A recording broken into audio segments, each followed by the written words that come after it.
Greetings sailors and welcome back to World of Warships and an Omaha game I had fairly recently with particularly blessed matchmaking. Not only is it a tier 5 only game, so it could be a little better in that regard. I could have some tier 4s to pick on, but still can't complain because there's no higher tiers and especially there's no carriers, so that's rather nice. There's also a decent mix of ships as well, so it's not particularly battleship heavy or particularly cruiser heavy or particularly destroyer heavy. The real downside is that it is, I don't know if you can hear a cat meowing in the background, but he's decided now's a good time. The only real downside here is that it's a standard game, which is very definitely not my favourite map mode to play on.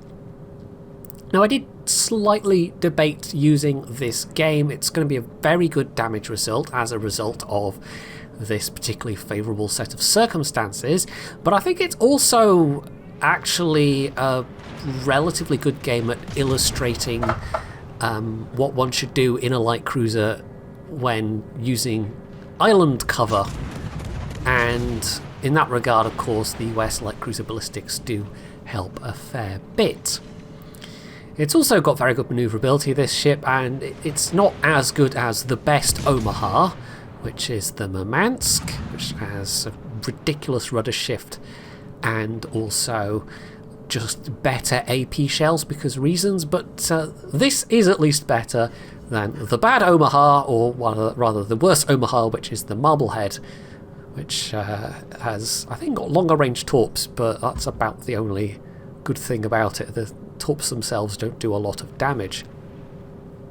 So a very cautious start to this so far, and this is not going to be a super duper amazing exciting game, and I think I've sent one or two replays to Jingles in the past where he's like, yeah, that's a very good result for like a Nuremberg or an Omaha or whatever it was, and it's just, you know, it wasn't that exciting, and the kind of therein lies the rub part is that in order to pull off the good result you have to stay alive, and you can't really get away with doing messy heroics in a light cruiser for the most part, or most cruisers, especially ones that don't have torps. But especially when you have something that's particularly thinly armoured, as most of the tier 5 light cruisers are, in fact just most of the tier 5 cruisers generally, yeah, if you're doing silly things you're going to get smacked really very hard unless you get particularly lucky. So it's hard to have those kind of adrenaline pumping games in these sorts of ships, just because the kind of scenarios where the adrenaline does get pumping tend to be the kind of scenarios where you then get sunk. So this definitely falls under that category, and so this is more maybe on the educational side of things. I mean, obviously the matchmaking, like I said, is a huge boon. If this had been a tier 7 game I wouldn't have done nearly so well, but also the lack of carrier, so I don't have to worry about being spotted, also really does make a huge difference, because it means I can actually use island cover effectively, of which there is some on this map, particularly on the flank that I'm on. And one of the things I think I do particularly well in this game is know when to not fire, when to stay stealthed up so that I can more safely maneuver. So although I do have one or two allies with me, this is definitely not a scenario where I would be ever thinking to be aggressive. I mean, the fact that it's a standard game, the fact that there are many things that could hurt me greatly, and obviously being spotted by that destroyer doesn't help, and the big cluster of ships to the north. This is altogether not a place where you would want to try that, and I think that right there is probably my luckiest moment, where in duking away from that destroyer the New York takes a shot at me and really doesn't manage to achieve anything. And I'm also going to get a bit lucky here with the torps because they're not particularly long range, and I think maybe the Clemson, or what is that? No, that's not Clemson. The Jianwei, there we go. I know there is a Clemson in this game, I think that is their other destroyer. The Jianwei apparently forgot that I had torps, wasn't really moving around much in their smoke, and I actually then managed to pick up a torpedo kill against a destroyer, which is rare enough in this ship to be somewhat noteworthy. So that was the destroyer's blunder that I was able to take advantage of. But I think that's about the only thing I do hit with torpedoes. Torpedo hits in this are not that common. Maybe a little more common with the Marblehead just because of the longer range. And the Omaha too, actually. Omaha gets like 8-kilometer torps, I think. And this is, I want to say, is it 4.5? 5.5? It's something around that kind of range. They are fairly close. It's from around here that I'm really starting to be able to use island cover though, and as long as I can make sure I'm not spotted, then it's all gravy. And my goal really is just to try and set as many fires as I can. It's somewhat simplified also by the fact that there aren't that many ships in range to spot me. I do have a decent range in the Omaha. It's one of the perks of this ship. It is pretty damn decent for this tier. But that comes with the downside, of course, of being able to be spotted from further away. So, although I could have been blasting away there, I instead chose to wait until that battleship furthest to the north that I had line of sight to had backed out of my max range, and now I can commence firing at the Congo and the New York. And both of these are fairly attractive targets for me. Obviously, the New York is much more so because it's slower, and also has more guns, but in terms of superstructure, I guess they're about even. If I had IFHE, which I don't think I do in this ship, I would probably be getting more raw damage. But yeah, my goal really is just to try and set fires, which this ship is pretty good at. I think the other ship that can do it particularly well, if you try and spec more into the fire chance, is surprisingly off the Nürnberg, which, not Nürnberg, Königsberg. That's the tier 5, which does have both a decent rate of fire. It has also a very good range for a tier 5 cruiser, and actually of course gets the benefit of extra penetration on its HE shell, so you don't even need IFHE, but that of course comes at the cost of lower base fire chance, so you really do need to put some captain skills in towards that. So I'm taking a risk here as they are hopefully engaging with targets in the middle, but as you can see they're a little bit peeved at this sneaky light cruiser who's been firing away at them, and so at least one of them, probably the Congo, but maybe this New York, has decided to swing their guns round on me. But I've managed to just get myself out of range of the New York, so that's fine. And that just leaves the Congo, but they are obviously the faster ship, and they look like maybe they're either trying to reposition to get some fire in on what is that? The ship to the south. What's that? An October Revolution? No, Oklahoma. There is a poor, unfortunate Oklahoma in this game. And so, yeah, they're pushing around a bit more, whereas the New York is going to the centre. Now, I can't really influence the top of the map in any way, but they seem to be doing okay. So this is just harassing fire and trying to rack up some damage. This isn't really a critical position for this game. This is more... it's more of a selfish, I'm going to play for me and get some damage position, I guess. But this is also by far the best area of the map for a ship like the Omaha. The north doesn't really have nearly so much island cover. You can use the central islands to some extent, but also they're big enough islands that they block your actual field of fire to some also extent. It's always awkward when you get that one phrase stuck in your head and then you go on to use it several times in rapid succession, but that's just the perils of commentating, I suppose. So this is a very nice spot for me right now. Again, just pummeling the New York. Not a lot of damage so far. Only 4 fires, but we're starting to get some good action going now with that double fire. And if I can just keep pummeling away, maybe even get a 3rd fire, that would be awfully nice.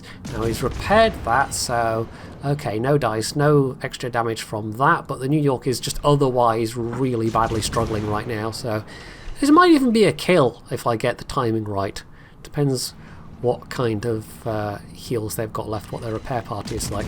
So there's yet another fire. We're starting to now rack the fires up a bit. The Oklahoma's also getting in on the action, and they've got rather more health than this New York does, so that is a fairly safe fight for them.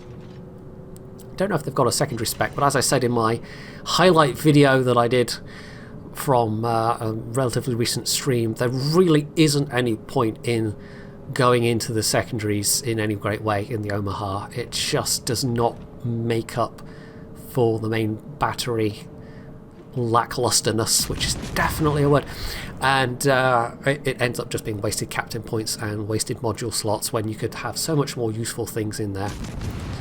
This is looking reasonably well in hand at this point. The team in the north has done their job, has pushed through. They've taken some losses in the process, but yeah, you know, we've fairly well won this, I would say. It would take a pretty spectacular throw to turn this around, and as it's now potentially just one battleship that can shoot at me, I'm now way more comfortable with this kind of open water fighting style, which this ship is also fairly good at, just because it's ringed with guns. You always can bring guns to bear very quickly, and it also, you know, despite not having that 3.5 second Murmansk rudder shift or whatever it is, it's still a relatively responsive cruiser. It's quite nice. Anyway, might as well take advantage of that island being there. Again, some fires burning away nicely. Again, some meowing in the background. I don't know if that's being picked up. And they do now also have something else to shoot at, so they're not necessarily guaranteed to be shooting at me. However, I suspect that when I do get spotted, they will switch back to me, just because I've been harassing them for so long. There is that psychological effect of light cruisers when you're in a battleship and they just are firing at you over and over again. It's one of the reasons that makes the Smolensk so unfun to play. I mean, one way to make a really OP tier 5 premium, as if we needed another one, would be to take an Omaha or a Königsberg and just give it a smoke generator. It would not be a popular ship, it really wouldn't. Hell, you know, slap a radar and a hydro and a defensive on it too while you're at it. So this Congo, absolutely not in good shape now, and I'm really just trying to see if I can get some damage. He seems to have given up on trying to hit me, actually. It was pummeling away at the Oklahoma. I think somebody else as well. It's actually what was that, the Iron Duke? Or was it New York? I think it's another New York. I don't think there was an Iron Duke in this game. You can blame the fuzziness of the preview window when I get these names confused.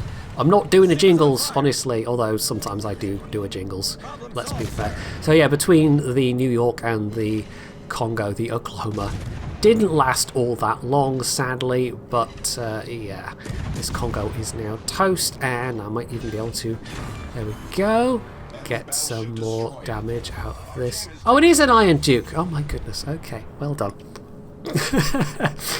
Yeah, okay, well, just move swiftly on from that moment. Yeah, so a bit more damage potentially out of that, and I'm also now approaching 100,000 myself. We have lost some more ships in the meantime, and it's actually considerably narrowed in terms of the ships left in play, but we do still have an advantage in that regard, despite that hit from the Congo, which was HE. It hurt, but it could have been worse if it had been AP and had done nasty things. That definitely could have been very bad news. In fact, it could have been game over despite my health before that point, because this ship just does not do well when anything with substantial AP is shooting at it. But sadly, the König actually takes them out, so although I did manage to reach the 100k mark, no extra kill for me. So all that's left now is, what's that, the enemy, I'm hesitant to guess what battleship that is now, that looks like another Congo, and their destroyer. So yeah, that's still a relatively big chunk of hit points left, and they are firing at things other than me, so again, feeling fairly safe to open water fire, even though I'm now heading towards them rather than kiting away. Kiting away is always optimal, or else using island cover, and so far it's been a kind of a mix of both. Mostly using island cover. But if you can use the advantage of especially battleships with their long reload, usually the 30-ish seconds of that is, even if you're on open water, if they're firing at someone else, you can then safely maneuver, generally speaking. It certainly helps if you have the priority target captain skill, which of course tells you exactly how many people might be aiming at you. Doesn't necessarily tell you where they're aiming at you from. For that, you just have to keep your head on a swivel. But yeah, it's a very useful cruiser skill, which unfortunately is going to cost more points, probably, once the captain rework goes ahead. But yeah, that's kind of speculative at the moment. We don't know exactly what final form that's going to take, but it does seem likely, at least, that that will stay where it is. So I'm having a go at some AP here. This is now fairly close range, and although this is not the Murmansk AP against the upper belt of a Congo, I might have some luck. You can also, with basically any caliber of cruiser AP, generally speaking, get away with, especially the closer ranges, if somebody's broadside, the bow and stern armour, because that's usually a heck of a lot softer and well within the range of your penetration. So you're not necessarily going to do huge amounts, but it can be quite reliable damage. Of course, the superstructure is usually the go-to place, as it's easier to hit, but sometimes you get ships that don't have that much superstructure, i.e. Russian battleships, and so knowing to shoot at the bow or stern armour can actually be quite handy. So sadly, no kill on that destroyer either, but a very healthy 126k damage along with a Witherer, Confederate and a high caliber, and I really didn't take that much damage back in return. I could have, though. That early shot from the New York could have absolutely wrecked me, in which case I would have had to play far more cautiously, so there was that element of luck. And the same kind of goes for the only substantial damage I did take. If the Congo had been firing AP instead of HE, again, that could have hurt a lot more, but Congo has far fewer guns to worry about. Well, I say far fewer, it's still like 2/3 what New York has, so yeah, it can still hurt a fair bit, but yeah, at least it's a bit less worrisome than seeing that big wall of AP that comes flying at you from the mid-tier American battleships. Anyway, so that is pretty much it from this replay. I hope you have enjoyed it, and if you have, you can do all the usual things down underneath the video, and of course, as always, stay tuned for more.